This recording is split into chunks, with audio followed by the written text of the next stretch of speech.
You are about to enter a space of ultimate football knowledge from four guys with little to no actual football experience, except for armchair quarterbacking. Brace yourself for passion and knowledge like you have never seen. Welcome to the Football is King podcast. All right, what's up, everybody? Welcome into another episode of your favorite podcast, the Football is King podcast. We are here to talk about all things college football week 8. Not the best week. We've had better weeks this year, but still pretty good. Lots of twists and turns. A little shake up at the top. Other than that, though, the majority of the top 10 did win this weekend, so not too much chaos going on. But we're here to discuss all things. It's going to be a great episode. We're apparently a man down at the moment that we start this recording. Shane is MIA at the moment, but you know what? He'll show up or he won't. And that's just how life goes. We are also coming to you on, we're recording this. It is NBA opening night, so I assume that some of the lads are distracted by basketball, but also Atlanta United playoffs. Oh, there you go. Atlanta United playoffs. Also got Frozen Frenzy going on right now, which started off with a bang. Just two guys fighting at the center rink just for no reason. I love it. Hockey's the best. Is every single team playing tonight? Is that the whole deal? Yeah, every single NHL team is playing tonight. That's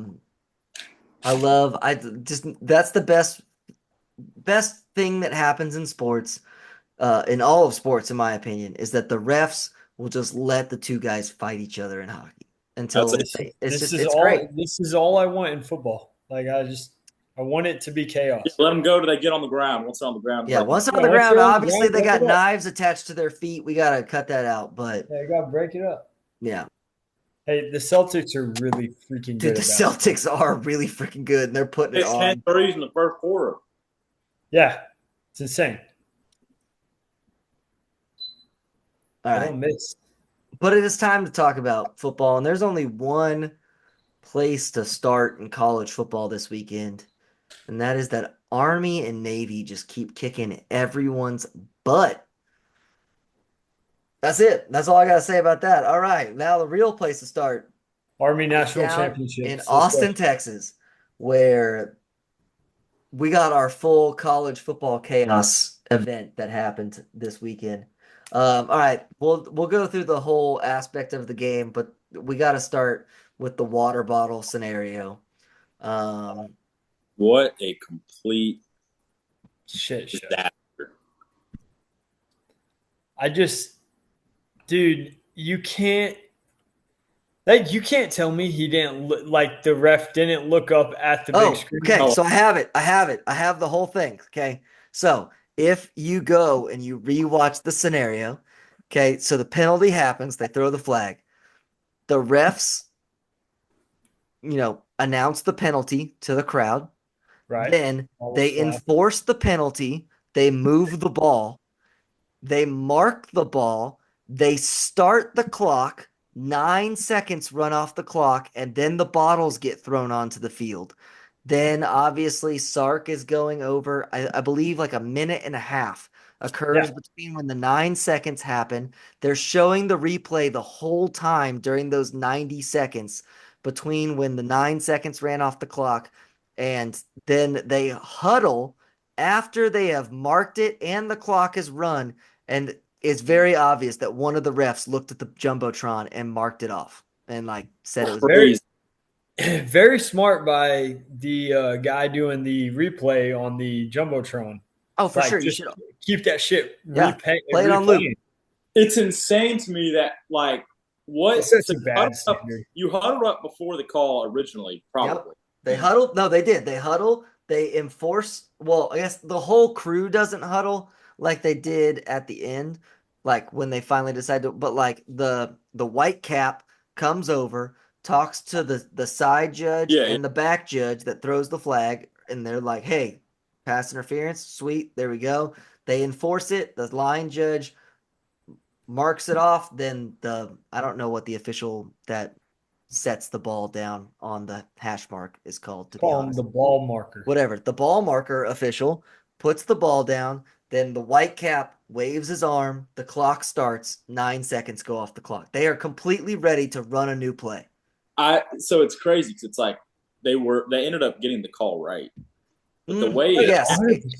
It is definitely not pass interference. But my favorite part, the way it happened, it was absolutely ridiculous. Like yes. you just can't do that. And it sets such even if you're wrong, even if you know you're wrong, you can't flip it at that point because you have set a precedent that is going to happen. We will now see at least 2 more games this season where fans start throwing stuff and they're going to throw it at people. Yeah. The greatest thing about this event, like it's not a good event at all, except for it's very entertaining. So the entertainment is great, but also the fact that the bottles were not being thrown at any people is definitely a good thing. However, there are some more raucous environments that are definitely going to throw them at officials or at players or coaches. Tennessee watched that. Tennessee watched that and they were like, "Bring the car batteries, bring the batteries." Tennessee, if I'm Tennessee, I'm ticked because LSU, it didn't work. It didn't work for them. Yeah. Oh shit! At least we play at home this week. I would hate to be playing. Death Valley. The corn dogs are going to be raining down from the freaking stands. No joke. That would not be good. If I was Kirby Smart, when that dude walked over to explain to me what was happening, I would have sat down on the 50-yard line and not moved. And then reverse it. Reverse like no amount of like explanation could have got you out of that one. Like you botched it completely. Yeah, the craziest part to me, which it's really not that crazy because it's a government institution, whatever. The SEC office then on whatever it was, Sunday morning or Monday morning, whenever they come out with their statement, they just lied. Like they were like the refs, they knew it from the beginning and they said that they were going to mark it like it was like that's just a bold-faced lie. Like if you knew it from the beginning when they originally huddled up, some dude should have been running in from the back being like, "Yo, I saw it. It was not pass interference." Also, complete aside, if you haven't already, rewatch the play, but watch the pass rush because there is a clear 15-yard penalty that should be called where a dude UFC flying knees an offensive lineman in the face, and I don't know what he was thinking. This offensive lineman, who is probably 6'7", yeah, probably 350 or 370. 380. He's standing straight up. It's not like he's bent over. He's just standing straight up, pass protection, and he tries to jump over him and just knees him square in the forehead. And I'm like, this is great. It's good time. The referees all night were terrible. There was one when they were in the end zone. Okay, no, the referees all night were not terrible. It was after that moment. It got wild. But when Texas was down like close to their own end zone, the Georgia guy's running to, I think it was Quinn Ewers at the time. His jersey must be 10 feet away from his body because the Texas guy's just holding on to him in the end zone. Yeah. Like, how do you miss that? Well, the biggest ones is we have to. If we can change the rule that you can't throw 12 men on the field to stop the clock, like we have to find a way. They should be able to come in and say, okay, we're redefining these targeting penalties because this is ridiculous. Targeting was atrocious in this game for sure.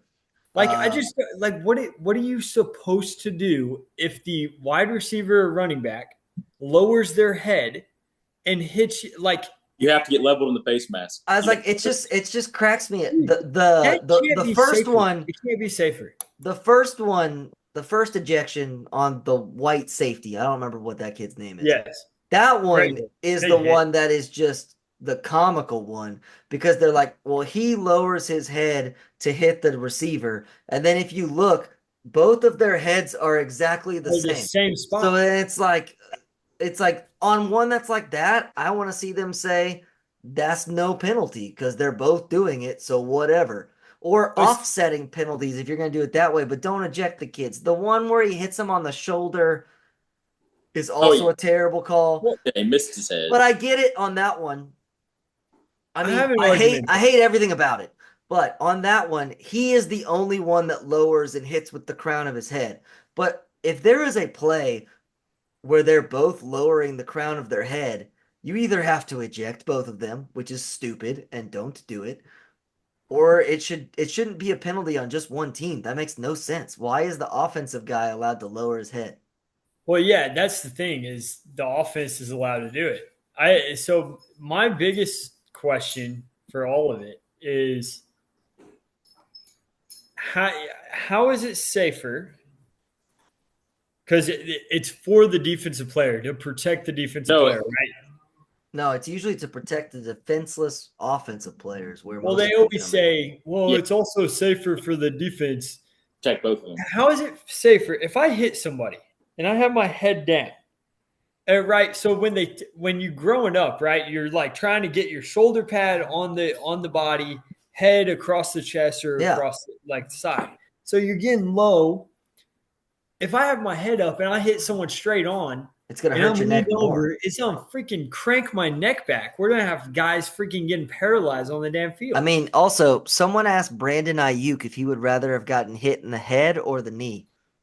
Oh, But 100%. I think that it's the fact that the spine compresses when you have your head down like this, and that's more dangerous for you. I mean, I would rather my spine go like I this just than I like feel like in my many years of watching football, though, the amount of times that I have seen a person deliver a big hit and not be able to walk afterwards is pretty low. I don't If they're remember. trying I to don't do, remember ever oh, happened. there have definitely I been know, yes, like some. YouTube, but I have Yeah, never visually seen it Ryan myself. Shazier did it. yeah. I was like Ryan Shazier was a bad. I mean, it's definitely possible if they're just trying to do the concussion thing. Then the I best think way to do that is to play football like rugby if you're concerned about concussions. Get rid of the helmet and the Get pads. rid of the I helmet. don't think it's concussions. I think it's neck injuries. Yeah, this man, there's really not that. The what's the percentage of neck injuries is my thing. Oh, it's got to be super low. It's like so low, and like honestly, those can happen in so many different ways. I feel like they're more likely on plays where you get tackled from behind or you get bent in half and then your neck gets folded on or landed on when you're in a pile, more than just like I obviously don't want like that. There was y'all remember the play in college football last year where the dude like dolphin jumped to try to hit some dude in the head with his helmet? Yes, That's probably. that was like prime targeting. That's the stuff we got to get out of the game. That was someone, but like if it's just the form tackling that you've been taught for forever, that's the one I've got a problem with. I Like feel like that it's first, really easy to see if a play is dirty or not. I feel like it's so I easy agree. if a We play need is to dirty. get some common sense into it. like that first ejection was just a class book. Like that's exactly what a textbook Both of them example of were exactly how tackle. you're supposed to tackle somebody. The first It's one just They was want you to keep your because head up. the first one was helmet to helmet contact, but it's because the wide receiver's helmet was at his belly button. So like how am I supposed to not hit you in the head if your head is where like your belly button's supposed to be? Like Yeah, their heads were in the exact same spot as each same other. spots. It literally was identical body posture and then hitting. the second one was literally just helmet to the shoulder. I got my head across the body, great form tackle. Picked him up and drove him into the Great tackle, dude. beautiful Great tackle. tackle. There were some amazing, amazing tackles. Welcome to Also, the SEC, yeah, I'm boys. with you on That that. was fantastic. Targeting, why does what we've talked about this a lot this year specifically? Why do the rules have to be different? Why can't it just be called unnecessary roughness and don't suspend the kid and eject him? Right. Like I feel like that's probably coming. They've it got needs to because because it's these ejections targeting is are crazy. awful. Yeah, the ejections are. I'm even okay. Like I'll give the benefit of the doubt if it's to protect the players, whatever, and they think, oh, if we give them a 15-yard penalty, that's fine. Whatever. I'll lean on that. I'll take that. But if you're ejecting the kid too, and you're suspending him for the next game potentially, that's terrible. Or can we do it like hockey? Like he's not allowed to come onto the field for the rest of the drive. Yeah, something like that. Like put him in, sure, but like ejecting him from a whole game, or if it happens late It's in the insane. second half, then you got to like, or the first half, then you get suspended. Like sorry, if it happens in the second half, then you're also suspended at the beginning of the next game. Like Yes, there's nothing worse than like the first drive of the half it happens. Then you're like, Yeah. well, crap, now he's had a whole game. The They refs. got to change that. I would say the refs also. I have no clue how the referees didn't give Etienne the touchdown. Oh, that was insane too. That went to review. I was literally saying the fix is in. The fix is in. Yeah, and then is that the one that it ended up having to go to 4th and goal or whatever? Yes, or, yeah, that was 3rd and goal on that play, and I believe they went to 4th and goal and they ended up getting it. But it's just like the fix was thankfully it didn't matter, but like literally there was such easy definitive proof that he was in the end zone. And even, I mean, good for was it Reese and Herbie that were on the call for this game? Yeah. I mean, even they were just like, what is going on? Yeah, I really didn't blame Kirby. Like said, the fix for calling all that out at the end of the game. I did not blame Kirby at all because so many of the calls were so obvious and they still went against him. Dude, it was so bad. I think that most of his was displayed against the bottle throwing incident. Oh, for sure. I understand the targetings, like that unfortunately targeting is actually pretty consistently called. It's a stupid rule. But yeah, the touchdown one makes absolutely no sense. Like it's very clear he's like Supermaning the ball. It wasn't even close in my opinion. He places the ball on the ground in the end zone before any part of his body touches the ground. And they were like not definitive proof. Yeah, I literally said as soon as that happened, I literally was like, I think they're trying to like fix this game. There's no other conclusion you can come to. Yeah, Sarah was downtown in Austin, not at the game, so we were not together watching this game. Sarah was throwing bottles. No, Sarah was not throwing bottles. I will not take that slander, but we were texting the whole time. Just kidding, Sarah. And I personally was rooting for Texas because I still personally believe that it would help Texas A&M more if Texas would have won. So, but at that point was the point where I was like, the refs are literally straight up cheating. Like at this point, it was like the 3rd or 4th event, and I was like, I actually think that the refs are trying to keep this game close right now. Texas fans cannot complain about any of the officiating in that game because every big call went in their favor. And there really aren't. I have not heard or seen or listened on talk radio. None of the Texas people are actually complaining about the referees in this game. They shouldn't at all. They shouldn't. They got. They're complaining about a whole bunch of other stuff, but they should complain about the fact that they rushed for 1.4 yards a carry or whatever. That's been all season. No. They haven't been able to run the ball all year. Social media is crazy on the fact that Arch should have started and played the whole game. No, he looked terrible. I was like, Arch looked awful too. He had one run. Dude, he had one decent run, and then he took 3 sacks. And the one throw he made that was, first of all, when that whole situation happened, I was like, Steve Sarkisian is like officially panicking. Yep. I think it was smart. I think he did what he needed to do. He was showing the fans, hey, it's not the quarterback. I heard other people saying like Sark knows what he has, so that was intelligent to do that. I totally disagree. No. You're trying to sell this kid as a first-round draft pick, and you're telling us he can't handle Georgia? No, that's not what I think he was doing. I think he pulled a Nick Saban when Nick Saban pulled Jalen Milroe out last year and then put him back in. And after a couple drives of like seeing god-awful play out of the other quarterback, I think it was hey, it's not the quarterback. We have a problem everywhere else. Our offensive line that's supposed to be this unbelievable, unstoppable force is getting manhandled. That offensive line looked they were terrible. They were bad. Like it was putrid what they put up on the first half. On the first half of that game, they looked horrible. Yeah, Texas looked. I think he put in Arch, and then when Arch didn't perform, he put Quinn back in, knowing he could just be like, "Not the quarterback." Yeah, but I think it's not the quarterback. Childish to me. As a fan, we can say that. As a coach, that is not an intelligent decision. I mean, it could work out either way though.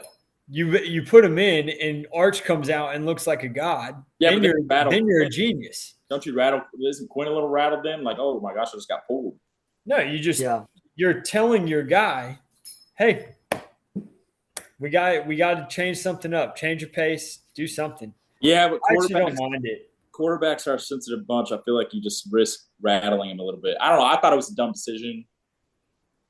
I I think don't he mind was. it. I do think that he was letting the fans dictate a little bit what was going on. But I did not like that decision from him, and I hate the University of Texas, and I did not like that decision from him. Yeah, I definitely think that Sark was a little on the panic side. I agree with Blake on this one. I also think that he straight up killed Quinn Ewers draft stock. Dude, I think he buried his own player. that's Which what I it's think. fine. It's fine. Steve Sarkisian's job is not to get players drafted. So I am with if he thought that that was the best thing to get his team a win and to win a national championship, that is his job as the Texas coach. I'm not saying he's right, but I think he threw Quinn Ewers under a bus. And then that bus ran over Quinn Ewers. And then And Steve Randall, And then Sarkisian it, lifted him up and put him under a second bus. and then it ran over Arch Manning on the way out dude, And that yeah, picture, because that he was. picture of them two sitting there, they looked scared out of their mind. They were oh, like, "Oh shit!" I love that they got a good photo of Arch Manning with a classic Manning face, just Oh looking yeah, Yes, dumbfounded on the sideline. I was like, it's dumbfounded. genetic. This is that was great. Eli. That was Eli. I literally saw Eli on the sideline there. He would that him and Arch or him and Quinn both have that face on like, what the hell is going on? Honestly, What's there happening? was there was a point in that second half though that I was 100% that Texas was going to come and win that game again, and then Isaiah Bond got hurt and never came back in the game, and that was huge. I Their thought offense was rolling, and then Isaiah Bond got hurt, and then their wide receivers got way less dangerous, and Kirby figured it out. it's a weird game. If you look at the like the scoring drives, Yeah, I think uh, Georgia's touchdowns, all but one of them started on the Texas end of the field. yeah. Georgia's offense is very bad. Yeah, Texas's Offense was they had weird. one 55-yard drive that ended up in a touchdown, and they had one 9-yard drive that ended in a touchdown. Yeah, That's all. Both teams' offenses were that's terrible. some good SEC football right there. If you want to talk classic SEC football, you're only going to score touchdowns on the drives where you start in plus territory. Exactly what After happened. that, it's like turnovers are what kill you. And I mean, Texas's offensive line couldn't block Dude, anyone, and they were causing nightmares. But I mean, yeah, it was bad. If we look at the touchdown drives, Georgia's 13 yards, 34 yards. They also got a field goal on 13 yards and a field goal on 25-yard drives. Texas started the second half with a 55-yard drive. They had a 9-yard touchdown. And that was it. That's it. That's the end of the game. Every single drive started. Every single touchdown drive started. No, sorry. Georgia did have an 89-yard touchdown drive. Yeah, that was right after that It last. was right after Texas. So when Texas went up, or sorry, when Texas cut it to 23-15, That's that the was where I texted Sarah and I was like, I think that Texas is going to pull this out. They look great. They had scored on, like, they had the touchdown drive of 55 yards. Then they had a 64-yard drive and went for it on fourth down at the 31-yard line, which made no sense because Steve Sarkisian was in full panic mode. yes, that made no sense. 4th and 7 at the 31-yard line. Bert Auburn is a very good college kicker. He can make a 48-yard field goal, but they went for it on 4th and 7, which was bad. Then they throw the pick, and then they get the 9-yard touchdown. And right there, I'm like, all the momentum is with Texas. And then Isaiah Bond never came back on the field. Georgia had the one long drive. Yeah. But what a drive by Georgia to respond. Oh yeah, that's All like the of the drive. momentum on the road, and then you go 89 yards for a touchdown. Like, what a that was drive. the drive of their season. Yeah. It's the one time their offense has looked competent. Yeah, I think I walked away from that game being like, honestly, like Texas, 2 weeks ago, everyone was talking about Texas is unbeatable. Yet they have the best team by far. Yada yada. I agree I with still that. think Texas is a good team. I still think Texas is the fourth best team in the country, Yes, tops. but we definitely saw some vulnerabilities that Texas has that maybe we hadn't seen yet. And it's just been a thing for all of their games. Sorry, not all their games, all of their seasons. Quinn Ewers has a half of football where he sees ghosts. And he was seeing ghosts. Sure. And it's happened many times. And it doesn't matter. It's not just Quinn. Before that, Sam Ellinger in Yeah. teams where they were great, he would have games where he would just for a half be horrible. But I think on Saturday it was more so the offensive line, and I think Quinn was almost stumped. Yeah, it definitely Sarkisian's offense is definitely built around hitting the home run ball. Yeah, and if you can't block, then especially against Georgia, number 13 and number 11 absolutely obliterated Texas offensive line for 4 quarters. Yeah, it was insane. That's what I think won the game. I was listening to some Texas guys talk, so I was trying to get some unbiased opinions, and they were talking about Arch, and they were saying like in the previous games, Arch has a tendency to want to always go like deep. And on a couple of plays he had in this game, you see he threw deep, I think twice maybe. But if you watch the play, the underneath man is running wide open for about 15, 20 yards. Yeah. But he's throwing it over the top every single time. That's always hard, though, because we don't know what his reads are in what order. So he might have single coverage over the top with a really good wide receiver and be like, I'm just going to throw it up and see what happens. And he never made it to the second read to the guy that's wide open. I think Arch also he very rarely makes it to his second read and he just takes off. Yeah. And I think that 2 of the sacks that he gives up were not the offensive line's fault. It was he took off out of the pocket before he needed to. And he wasn't playing Louisiana Monroe. I was going to say, I think those Georgia defensive linemen can keep up with Arch Manning. Exactly. I think we can pump the brakes a little bit on the old Arch hype. I think Arch will be a fine quarterback. But every game he's played in, it's been like, I have Isaiah Bond and every other fast receiver that is on our team. Yeah. They can run past anybody. I think that Arch Manning will win a Heisman Trophy before he graduates or whatever, goes pro. Yeah, I can see it. I think next year he will, because if you're Texas, you have fixed a lot of positions very quickly, and now you know what your next position you have to fix. It's offensive and defensive line. So now they're going to just spend the whole transfer portal fixing those 2 spots. Yeah, they do need to revitalize the offensive line. Sure. Because their wide receiver room is young, so unless a bunch of them are planning on going pro, which I don't think they are, they'll probably bring at least 2 or 3 of those guys back. Their running backs are super young, and CJ Baxter's definitely not going to go pro because he's been hurt this whole year, so they'll have him coming back. Anthony Hill and the linebackers are probably all going pro. I have got my fingers crossed already that Anthony Hill is going to fall to the end of the first round and the Chiefs can have him to pick with Nick Bolton. He is pretty dang good. He is a monster. But I would also take most people on that Georgia defense as well. Yeah, that Georgia defense is pretty nice too. I don't like conclusions from that game. I'm like, it was kind of a weird game. Yeah. There were so many turnovers and so many like fluky situations. It's almost hard to make any conclusions from it. I think Texas does still need also to work on their secondary, which was a big thing going into the season. And I think like everyone was afraid, like at the UT spring game, for example, Arch Manning threw for like 500 yards because everyone was wide open all the time. And everyone was like, oh, well, maybe just the receivers are really good. Maybe our secondary sucks. But then they played a bunch of crap teams at the beginning of the year. Everyone's like, oh, the secondary's pretty good. Georgia's wide receivers have looked pretty terrible this season, and they looked pretty good on Saturday. So I do think that Texas secondary is going to be a problem against good teams. Yeah, I think there was definitely some vulnerabilities exposed. The the field is closer to Texas than people were thinking before. I agree, and I was definitely on team. No one can touch Texas.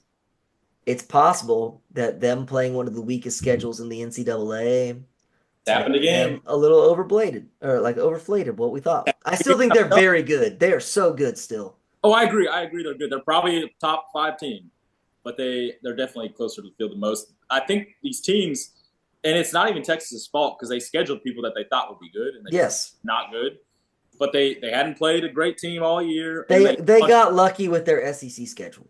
Yeah, and then they get punched in the mouth immediately in that game. I do think that it also is not necessarily Texas's fault that just the media and the refs and the UT fan base, so a little bit is their fault. They pissed off Kirby Smart. Oh yeah, and Kirby Smart came for blood on Saturday. Kirby is the best. I don't know who Georgia plays this week. I have no clue who it is. Are they off? They're off. They're off. They have a bye week.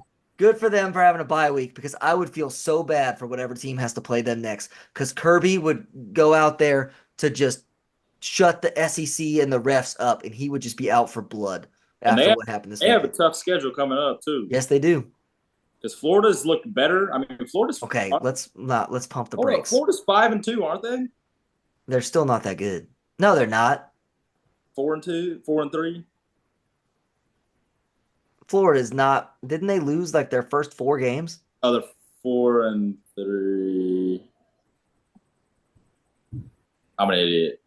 I can't find it. I can't count. You can't. What do you mean? Just click on the thing and it tells you their rank or their wins. Oh, they're not. Florida's looked more competent than maybe we thought, but then you got to play Tennessee. Tennessee's not that good. Their defense is great though. Florida's 4-3, which is better than I think most people thought they'd. Their over under this season is 4.5 games. So yeah, they're almost there. But the end of their season is Georgia, Texas, LSU, Ole Miss, and then Florida State. Oh yeah, they may not win another game. No, they'll beat Florida State. Florida State's dead. But Georgia has Florida, Ole Miss, Tennessee in consecutive weeks. Ole Miss sucks. I agree, but Ole Miss can score. That's true. I think I'll take Georgia's defense on that. All right. That was 30 minutes on Texas, Georgia, which was good. It was the game of the weekend. It was a great game. One of the few good games, honestly. Yeah. My last thing I did wanted to add to this, though. I have not paid attention, but y'all have probably paid more attention. How many teams have won when College Game Day has come to their game this weekend for the home team? This year. It's a lot that have lost. So we lost week 1. Michigan lost week 2. Michigan lost week 2. Who was week 3? That was Wisconsin. Alabama, Wisconsin? No, that was Big Noon kickoff. Okay. LSU, South Carolina? Yes, it was. It's LSU, South Carolina. Okay. Lost. South Carolina lost week 3, so we're 0-3 so far. Week 4 was somebody. It wasn't Tennessee, Oklahoma, was it? Oh, that's Tennessee, Oklahoma. It was? Yep. Okay, 0-4 because Oklahoma lost. I'm telling you, College Game Day is cursed. Week 5 had to be Bama, Georgia. Bama won. It was oh yeah, it was, yeah. It was Bama, Georgia, Bama. So they're at the next week was Miami, Cal. Okay, and Cal technically did lose. Cal lost. So 1-5. Did they go to the Red River rivalry? They did. No, they went to Oregon. They went to Oregon, Ohio State. Oh, was that same week? Oh, that's right. Yeah, and Oregon won, so they're 2-5. And then this weekend they went to Texas, so they're 2-6. 2-6, yeah, that's ugly. So look out, Indiana Hoosiers this week against and their quarterback's out. Oh, is he? Yeah. They're still 7-point favorites. Broke his finger. Oh, but if there's any man that can break the College Game Day curse, it's Kurt Signetti. That dude is a monster. That dude doesn't give any cares in the world what anyone thinks about him. Okay, screw Texas. We're done with them for the day, and Georgia. Let's talk about how the Aggies actually won a game in Starkville, Mississippi for the first time ever. It's great. Life is good. I have lots of things to say about this game and football and all of those things, but before that all happens, can we fire the commentators for so many of the college football games? Them saying Stark Vegas 40,000 times, driving me crazy. Can we mute the cowbells Okay, on my television? Cowboy, the Cowbells are legit terrible. The cowbells are brutal. Like Brutal. this was almost a game that needed to be put on mute. It was that close to being a game that needed Who to be were the put on mute. commentators? I don't know, man, Who but they were random? just was this like the SEC network game of the week or whatever? So it's just like it was it was bad. I was not a fan. That the Cowbells are terrible. I will say this: Mississippi State has a better like. Everyone talks about tailgating at Ole Miss. Mississippi State's better than Ole Miss.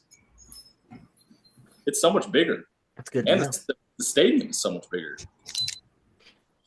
Also, I do think it needs to become an SEC rule that when these two teams play each other, one team has to be maroon head to toe, another team has to be white head to toe.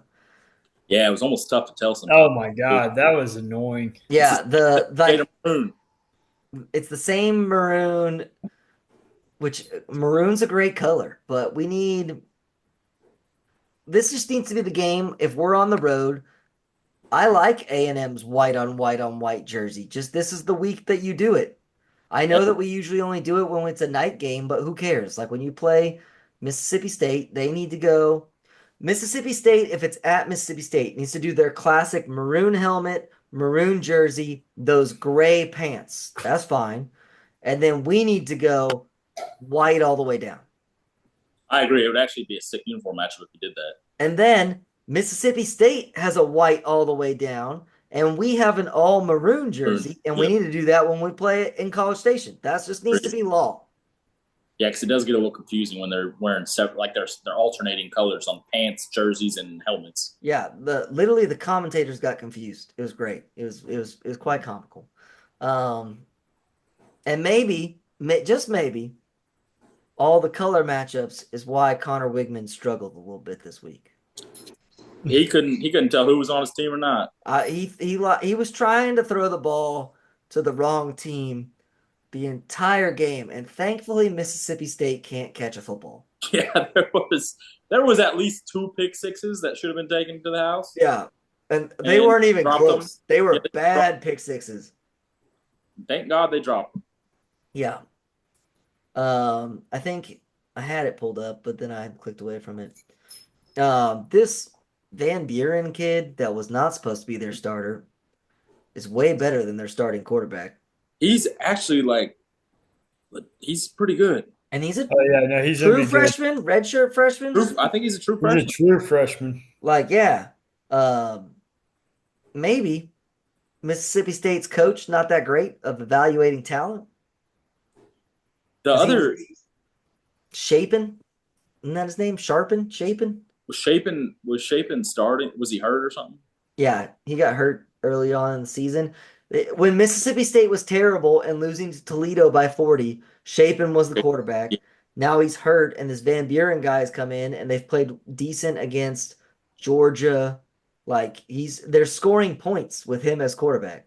yeah. Their offense was definitely not the problem in the game. Like they moved the ball like kind of at will Yeah, and I mean our defense, yeah, didn't really play that great, and our until the offense really second half. didn't. Yeah, they did play good in the second The half. second half, I think we only gave up like 90 yards. We gave up a touchdown, but it was on a short field. I think they had to ball on the 8-yard line Yeah, on the interception, yeah. Mississippi State's first drive is 92 yards. and it was easy. It's probably the longest drive we've given up for the whole season, if I had to guess. And yeah, they did not make it look difficult at all.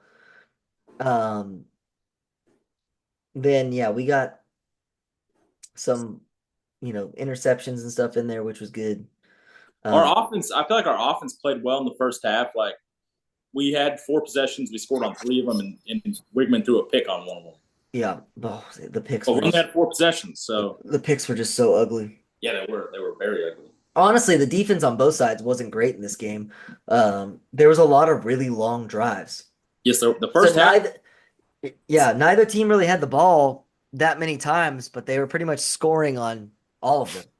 The first half was like an NFL game. It was literally like 4 possessions, long drives, and it's over. Yeah, I was a little bit disappointed with the defensive line for a big chunk of the game. I felt like we went back to our last season, 3 down linemen, and just like hope that Scorton could get there, and it didn't really work. I think they No, changed it up in the second half and brought a little bit more pressure, and our defense played a lot better in the second one half. reason I love Mike Elko is no matter what the first half looks like, the second half will look infinitely better. He'll make adjustments. His in-game adjustments are elite. Shout out to my guy Ryan, former teacher of Torrey and York. Torrey and York was a monster this game. Yeah, he was. I mean, so that's awesome. Scooby Williams had a great game too. Scooby Williams was also amazing this game. He tried to drop that interception. Yes, he did. He tried so many times to drop that interception. I was mostly disappointed in the fact that we had the game won so many times. Yeah. We couldn't put it away. Like even right before half, right? We have the ball, we're up 7. We have the ball, we go down and kick a field goal, and then we give up a touchdown with in a minute 40 seconds. Yeah. Like if you don't give up that touchdown, you get the ball back, you go up by 17, this game's over. Yeah. I think the thing I was most disappointed with was our run game was pretty pedantic. And then every time we had a great run, it was called back for holding, which is a bummer. And I don't think that they were bad penalties. I think that they were good holding calls. So it's just I really would have thought that our offensive line could have manhandled their defensive line, but that was not the case. And the only other thing I keep holding on to is the fact that if that was a Jimbo coach team, we lose that game. Again. Oh, if that was a Jimbo coach team, we lost that game by 21. Yeah, because the first half or the second half would have looked exactly like the first half. There would have been no adjustments, and we would have been beat. Yep. We would have kept letting them run the ball down our throats, and we would have lost that game. All right, something massively important must be happening because we just discussed a lot of things about Texas A&M, and Jonathan has said no facts or opinions about the matter. So something major is happening in his household. Kelsey Galbert just announced she's joining the Republican Party. Who? Kelsey Galbert. I don't know who that is.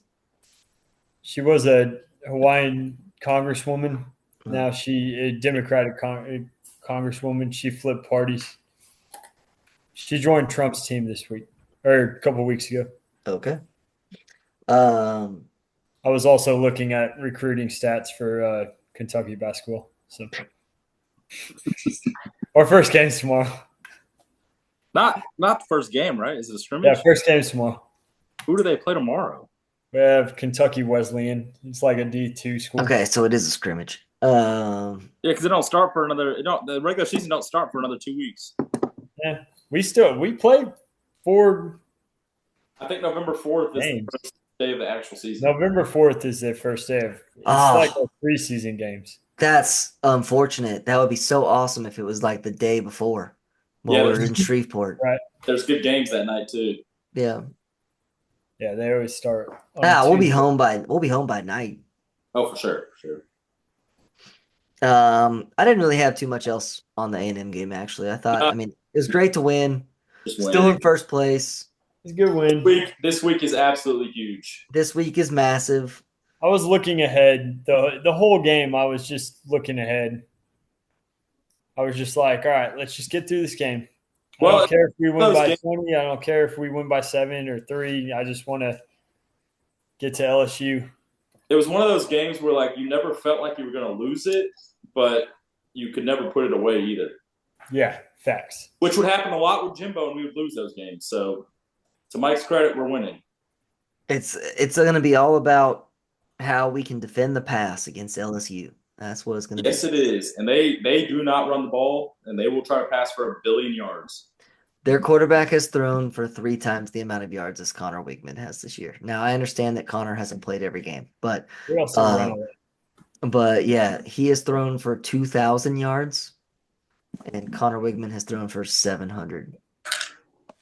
So not great. They can't run the ball though, which was okay with me. It depends on how well we can cover their wide receivers. So, it's a good, fun game, and we are over the moon that College Game Day decided to not come to College Station again. So, appreciate it. All right, let's talk about all the other games. Let's go around the horn real fast. Oregon looked real good. Shut out Purdue. They're number one team in the country. That was a letdown spot that ended up not being a letdown. No, the Purdue Boilermakers are one of the worst teams in the country. Yeah, but you're coming off a humongous win on Friday night. Purdue is that bad.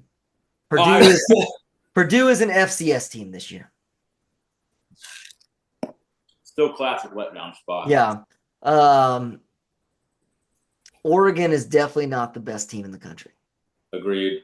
So they just won. I mean, yeah, that will change at some point in time. The fun game took place in the ACC again, where the Miami Hurricanes. Dude, the fix is in. The fix is in.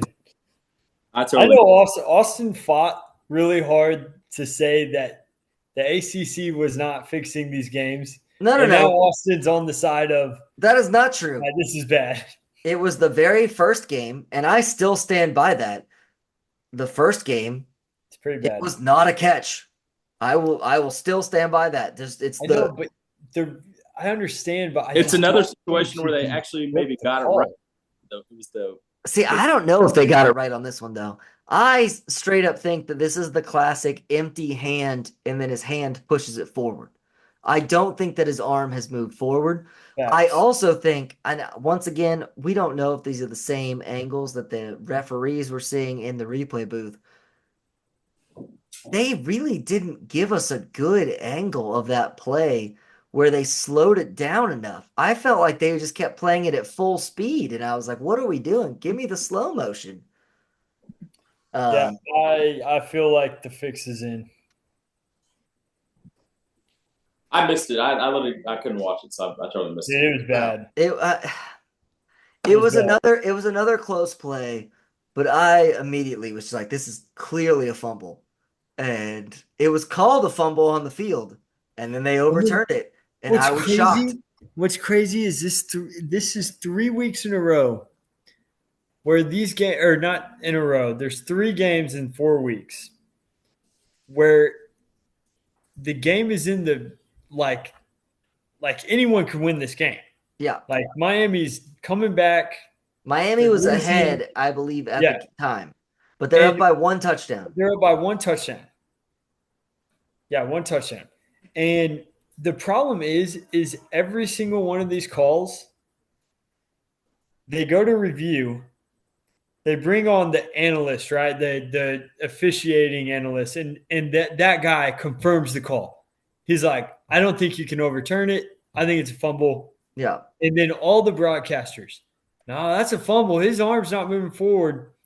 And then they come back and say, incomplete pass. Like, now I can answer that for you. The rules analysts for the TV show, the TV channels are awful. They all should be fired. They all. I understand, but it's everyone. It's not just him. It's not like they're having a discussion and like 2 people say it is and 1 person says it's not, or 1 person says it is. It's every single one of these calls that gets reversed in the review process. Everyone on TV, everyone on Twitter, everyone on socials, everyone outside of Miami fans are like, nah, that's a bad return. Okay, I disagree with you. I think you took it too far. I think the people on television, I think that it is definitely part of their mandate to try to agree with the referees as much as possible. I think that's a thing across all sports. Now, when there are horrendous things, but I think anything that is close, they just go, I think that the refs did a good job there. And then if it gets flipped, then they can be like, oh, I see how they did whatever. They didn't do that. I believe the exact comment was, "I don't know how he overturned that. What did he see that we didn't see?" On I will say the previous two, I can't buy the conspiracy totally because the previous two, they got the calls right, probably. And this one, the drop pass, yes. Or no catch, yes. The first one against Virginia Tech, 100%. They got the call right. Second, I can't remember the second one. It's the same argument of it's just the fact of the matter is like, did you actually have proof to reverse that call? It's the guilty until proven innocent until proven guilty theory of like, did you actually prove we all know that a certain person probably murdered his wife and her boyfriend and was a famous running back. But if it don't fit, acquit. But come on, man, how do you mess up the famous line? What is it? I can't remember. I mean, is it not, if the glove doesn't fit, you must acquit? Yes, that's it. Yes, but I think that that's wrong too. After I criticized Blake for messing up the famous line, I believe I also messed. It's one of those variations of it. I know that I definitely know that it ends with "you must acquit" is the end of it, but I don't even know what I was saying before that. Now I got distracted by OJ. Oh, not OJ. Allegedly, a running back decided to murder his wife and her significant other. But I think the glove don't fit, you must acquit. Yeah, if the glove don't fit, I said doesn't because that makes more grammatical sense. But that's English. But Johnny Cochran's not going to speak with grammar. Yeah. But I think that it's just one of those, like, back to the Miami thing. It's like, did you actually have the video evidence to overturn it? In the Miami game this past weekend, there might have been the evidence to overturn it. I just don't think that the TV network showed us it, and the ref might have got a different thing than we got. I just don't feel like they ever slowed it down enough to where we could ever tell had his arm moved forward before the ball falls out of his hand, which they usually do a great job with. I just felt ESPN or whoever it was, I was like, what are y'all doing? Slow it down. Was it called a fumble on the field? It was called a fumble on the field. It was called a fumble, and it was returned. That's the more crazy part, is they're overturning these calls when it's like, we know, they tell us a million times a game, you must have definitive evidence. Yeah. Like, we're all watching this. This is not definitive. Well, I just also don't understand, why do you not show the people what the ref sees? Right. Why are those not linked? That would solve a lot of problems. Like, it needs to be the same. Should be. Now, it's not going to solve all the problems because people love controversy, and this country is built on that not everyone is ever going to agree on any one topic. No, 100%. We still can't get people to believe that we landed on the moon. We still can't get people to believe that the Holocaust exists. Like, no one's ever going to agree on birds aren't real. I mean, those birds aren't real statements. You ever seen a baby pigeon? I haven't. Ooh. I mean, I've definitely seen some pretty small pigeons that I assume are babies, but I don't know. I'm not an ornithologist, so I couldn't tell you. You know what? In all those years of bird hunting, I've never shot a baby dove. You ever seen a black crow baby? I haven't. Oh, man. How do they stand on the power line? They get powered up when they're on that power line. There you go. That's exactly how power lines work. That's how birds get charged. They get charged. They get charged through the non-conductive material. There you go. That's a great theory. Yep.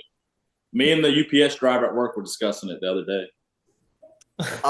See, now here's my theory. My theory is that birds are real, but 10% of them are not. Dude, there's way too many bird glitches out there on the internet, which are probably fake videos. But if you watch them, you're like, there's no way that bird is real, because that's one of the 10%.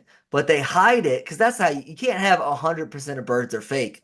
There's no way. We would have caught on by now. We would have caught it. I shoot them. They're bloody. I eat them. But 10% of birds. Government, Jonathan. 10% of birds are fake. I'll run that by the UPS driver and see what he says. He's pretty deep into this. It might not be 10%. It might be more. It might be less. But there is a percentage of birds that are fake. That could make that makes a lot of sense. Makes a lot of sense. My big conspiracy, and everyone agrees, is CIA definitely killed JFK. So Oh, dude, you need to just follow Michael Lombardi on the internet and just listen to all the things. And my guy loves the fact that he's a JFK guy for sure. It's good times. Unfortunately, we will never figure that out because even Trump was like too scared to release it. No, Trump said if he gets elected, he's gonna But he release had it. the opportunity and he didn't do it. So he was he's scared. he's giving No. the power to release it will go to Kennedy Jr. He should release it. All right. Anyways, that's conspiracy minute. That's conspiracy Not enough minute. list. All right, let's wrap it up. Has anyone heard from Kalen DeBoer this week? Is he alive still? Legend went off again for another 6-minute rant, almost to the point where he sounded like any other old fan of any old team. Like I've just conceded to just laughing at this I point. am still more of a Joe Fanta guy and the Cleveland Browns Oh, rants. hilarious. Fantas are hilarious, but legends are good as well. But Fanta's on a whole nother level. Legend goes for like 6 or 7 minutes. He's more of a volume guy. He's too repetitive. Yeah. Legend's too repetitive. Kalen DeBoer is going to figure out. So, in Kalen DeBoer's defense, if you told me my buyout was going to be, $30 million, I wouldn't do a whole lot either. Kalen DeBoer is about to figure out that Washington and Alabama are very different programs. If you hadn't figured that out already, they are very different programs. It's just crazy that within 6 months of them being fired or retired, that the teams that Nick Saban and Bill Belichick built fell apart. Like everything that was about the Patriot way is gone. So, keep going. And and everything about how Alabama ran football, it's gone. Did you see the play? It was 4th and 1, and the 2 wide receivers were shooting jump shots. That was nuts. That was crazy. Dang. If Saban on the sideline, he would have ripped their helmets off their heads and thrown them 3 feet. And the guy against Vanderbilt that got like 4 consecutive penalties in a row because he's throwing a temper tantrum because the game was over. Oh yeah, that was Malachi, whatever. That dude's a senior. I was like, what in the heck? That guy would never have stepped on the field ever again. Heck no, he would have been gone. So the conversation has happened at some point in Tuscaloosa on how much money would it take to get Saban to unretire, right? Like Legend was literally crying to get. I don't think there's enough money. I bet ESPN is paying him more than Alabama did. Oh, Nick Saban looks like a totally different human being. Like he looks very relaxed. He looks so happy. He's living on. He just bought a humongous mansion in Florida, like living on the beach. I'm just saying, like house in North Georgia at the lake. Like he is living life. I don't get how best friends with Pat McAfee. Yeah, I don't get how the TV networks can afford to pay these people these ridiculous contracts. I don't either. Because it's not like anyone's tuning in. How much is he making?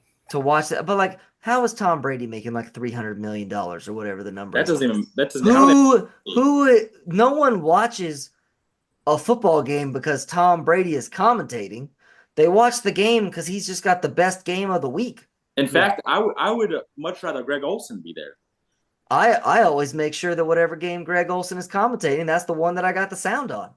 But it is crazy. Like I heard, I was kind of reveling in people's misery this week just because my team, it keeps winning and we're at the top of the SEC and it's rough at the top. But it's funny listening to other teams' misery. Literally, I mean, they're just yelling about anything and everything. Kalen's allowing music at practice. There's no discipline. The players are running the program. It's a complete disaster over there. I will say at the end, he doesn't wear a collared shirt. He was wearing a some might call it like a Ross Alabama t-shirt. Oh, I mean that was brutal. They were roasting him for what he's wearing. I mean it's not. If you're Kalen DeBoer, do you just like turn full heel and wear like the Bear Bryant hat next week? He should. He would get shot in the head. You go full Bama. He would get shot full Bama. It's crazy though. Like people were talking about, Nick Saban lost to Louisiana Monroe like in 2007, his first year, whatever. Yeah. But the difference is Saban was taken over from Mike Shula, who was terrible. Alabama was not the same program. DeBoer has basically all the same players that Nick Saban had, except for the wide receivers. Honestly, No, that's not true. Saban was talking about it that they lost like 21 players to the portal, but I mean, I don't know if those players were but it's good. mostly dudes that were in the program still playing. That's true. So it's like you didn't lose. You weren't forced to go out into the portal and get two whole new starting units. I It's think similar dudes that were already in the program. yeah, I think the biggest mistake that he made is that he didn't go get a quarterback because Milroe's not the guy. This is the first week I'll say Milroe played horrible. The previous weeks I was thinking Milroe was the only decent player on the team. Yeah, but at the beginning of the year, even against the bad teams, he doesn't look amazing. I mean, he's so fast. He's so fast. But he's not a quarterback that's gonna win you games. No, yeah, I do agree with that.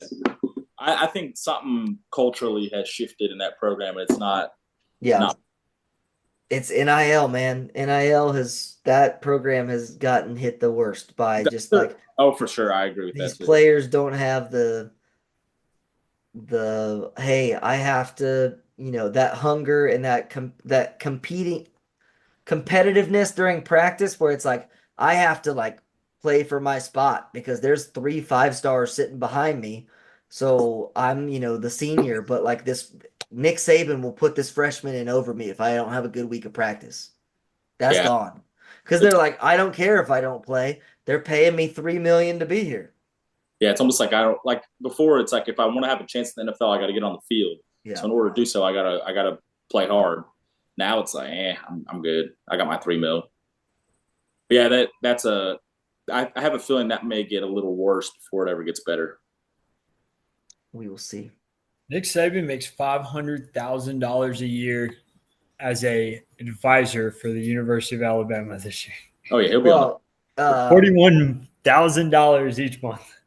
He'll be on the payroll forever. Yeah, it's McConaughey ambassador money. And Vince Young. Ooh, yeah, Vince Young's still getting paid.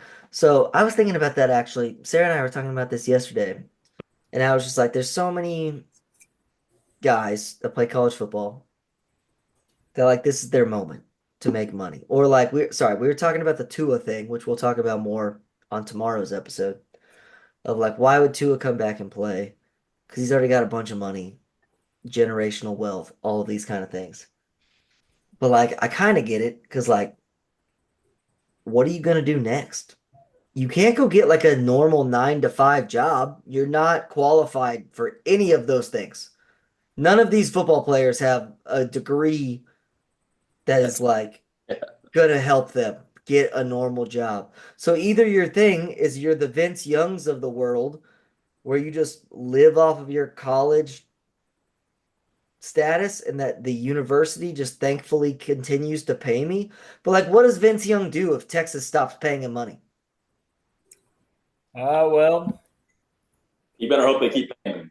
Like, you go work at a car dealership for Red McCombs and hopes that he pays you money? That's what I was going to say. You're going to sell insurance or cars. You pick one. He's got too many DWIs to work at a car dealership. Real estate, I guess, is the thing to do. You go be a realtor.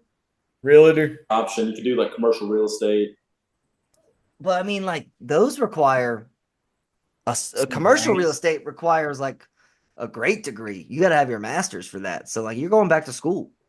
I also think like for Tua, it's more so like I need to like end this on terms as opposed to like I'm gonna let the injury dictate how I finish. Yeah, for sure. That's just one of my thing. Like same thing with like college football players. Like that's why you see the Cam Risings of the world. They're just gonna stay in college football for as many years as you let them play, because they know that they're going nowhere after it. So might as well live in the glory days and be the 28-year-old on campus at the frat house. I was wondering this weekend, like some of the dudes that like we rooted for in college, like what are they doing these days? I think about this often. Where is Eddie Pope? Where's Speedy Noel these days? We have Google. Yeah. Swope? Eddie Pope played in the CFL for a while. And he was pretty good. Where is Ryan Swope? He's doing real estate in East Texas. Yeah, that's smart. You know that. I've heard interviews from him. He sells ranches. That's good. That's good money right there. Good job, Ryan Swope. He shows up on Texags all the time. Yeah, that's the only reason I know that because he sponsors a segment on there. I think. Where's Yeah. Kenny Trill? Oh, he's coaching for. Actually, Trill's the coach. he's coaching for Incarnate Word, I believe. So I mean, like, I guess that's your option is that you become a coach at some level, which still is going to pay you pretty well. Even if you're like a coach at Ball State, you're going to make pretty decent money. Yeah, He's Kenny currently Hill. the TCU quarterback coach. There you go. No, he's the assistant no. head coach for Incarnate Word. He was the TCU Yeah. quarterback. Kenny Yeah. Hill's going to be a head coach one day. That's shocking to me. That's not good. Yeah, that's not going to go well. Just like his tenure at quarterback. No, apparently he's like a good coach. I was listening to somebody talk about it. Like they see him. Same with Connor McQueen. Connor McQueen I think he's the OC at Incarnate Word. Okay, man, Incarnate Word has got to be the team that we got to start rooting for. Apparently, They were talking about Hill being a coach though, and they all thought he was supposedly a good coach. We'll see. we'll wrap up this episode with our last two games. It's a bit of a worry. LSU looked really good against Arkansas on the road, and Arkansas has been a tough out for a lot of teams, so that's not ideal. That was the first time I saw LSU play and been like, okay, they might actually be good. And that was like the perfect like look ahead game for them. We're like, oh, we're going into A&M next weekend, and they just absolutely kicked their butt from start to finish. Yeah. And then finally, the last thing I've had written on my our little thing for the last 4 weeks is who's going to win the Big 12. Is it going to be BYU or Iowa State? And I still couldn't tell you. BYU. I agree with you that I do think it's BYU. But I'm buying into the Iowa State keeps winning, man. They just keep winning. I really like BYU. I don't know. The Big 12 is like that league that's just wide open. Honestly, I think that none of them should end up in the college football playoff. They're really not. It's really not as wide open as you think. Is there a bunch of one-loss teams? I mean, BYU and Iowa State are both undefeated. So, like, they're the ones that are going to be in the – do they still do a championship game? Surely. Yeah, they do. So we got 6 teams that are 3-1 or better. Tech looked good for a while there. I mean, but the Tech, Cincinnati, Colorado teams of the world, they're bad. They're not good football teams. They're equal to each other, but they're not. I think they're all bad. Honestly, I think all 6 of them are bad. I don't think BYU's that bad, to be honest. They're not national championship contenders, but they're not bad.